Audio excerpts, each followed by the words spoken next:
Yolis. Aspelelanga. So in case you didn't hear, Saul is off air temporarily. He's been suspended. We can't get into why, but I can assure you it's got nothing to do with any of the team members. It's just his own thing that they're dealing with as the organization. So hopefully he'll be back with us soon. And having said that, so there is General Mkhwanazi, in KZN, the regional commissioner. And as you know, Mkhwanazi is busy having some press conferences here. And he's spoken about a couple of things, right?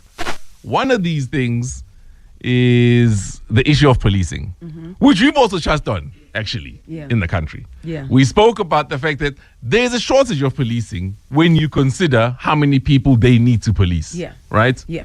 And a lot of the people that used to work in the force have gone to private security. Others have obviously joined tactical units, etc. So on. Others have retired. And so this is what he had to say specifically. But the population is growing and we are going down more. Thanks to who? The unions, labor people who said we want salaries for our employees. So the more government employment, increase salaries, is the lesser they employ. So the lesser they employ, the more crime they get. So we need to really interrogate and ask these things. Prima, you said this country is going down in front of our eyes. The reality is we've got too many things that are wrong in our country that contribute. Labor laws are one of those. I can tell you that one. Labor laws. So now, there's a lot to discuss here, right? At a basic level, he's not wrong in saying, obviously, the higher the salaries are, the less people you'll be able to employ. And then the less people you're able to employ, I guess you can't effectively police crime. They've only got 19,000 cops in KZN. 19,000 is not a lot, you see?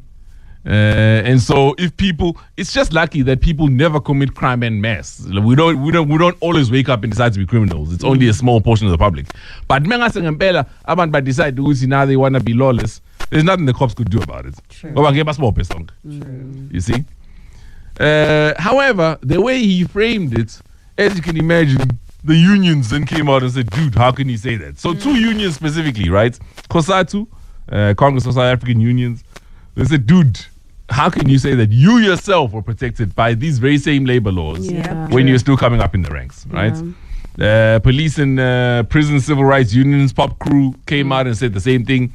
And let me tell you, I mean, not to pocket watch, but Mkhwanazi in North. Hey. Yeah, nah, go. Hey, you had to take it there. That's so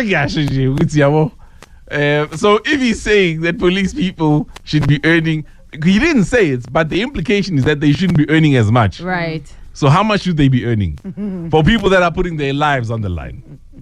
Vali? Me, just going back to the actual video and just watching his demeanor, I was very shocked, and the unions and their sentiments is quite warranted. Even the likes of Isafdu, Abozwelinzi Mavavi are actually quite angry over what he said. But it's quite tricky. He's benefited from the likes of unions fighting for him and increasing our salaries. So in terms of how much they should be getting paid, I'm not sure how much police officers do make. But it's quite clear that most of them actually live a sort of normal life, which is warranted in terms of how much they should be getting paid. But yeah, I don't know. I think his comments with unions, so here's the thing with something like this, right? Not we've had a discussion about unions, right, being an impediment to economic growth. But we can have that discussion because we are not saying, guys, here's a solution, do this, do that. We're asking you, what do you think? He is the provincial commissioner. Yindaba zepolitiki lezi. Nganikhuzake kodwa mina nganitshela 2 months ago. Nathi nina, nathi no, you want a commissioner who speaks out. Mpo sitting to my right was one such person. That's all, Mpo. I'll talk to you. No, but here's the thing. There is a difference between you sticking to your lane and you now going off into other directions. And I feel like right now, the political posturing, that is becoming problematic for me. When you're speaking on matters of policing, sharp, speak on matters that have to do with policing. The moment you're now speaking about people's salaries and involving unions, and that has nothing to do with you, Puma Lapo.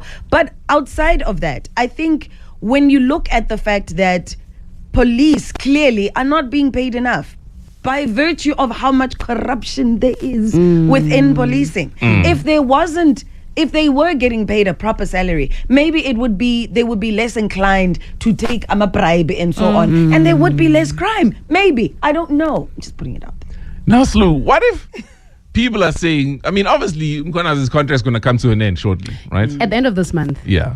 So people are saying, hey, we are born Uguti. It's likely not going to get renewed. Yeah. Right? Yeah. So it's the last kick of a dying horse.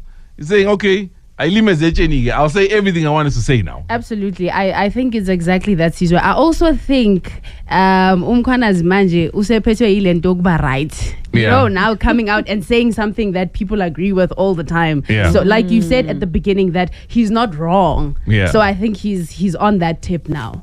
Yeah. Yeah, but I can start him. It'll do that to you. But I agree with you. I agree with you. On this one, I really think he's loving the being thrust into the spotlight. And because, as Lou and you say, we are hamba and he knows it, he's twirling. Stay in your lane sometimes, He's twirling. Let us know what your thoughts are. Do you agree or disagree with General Mkhwanazi?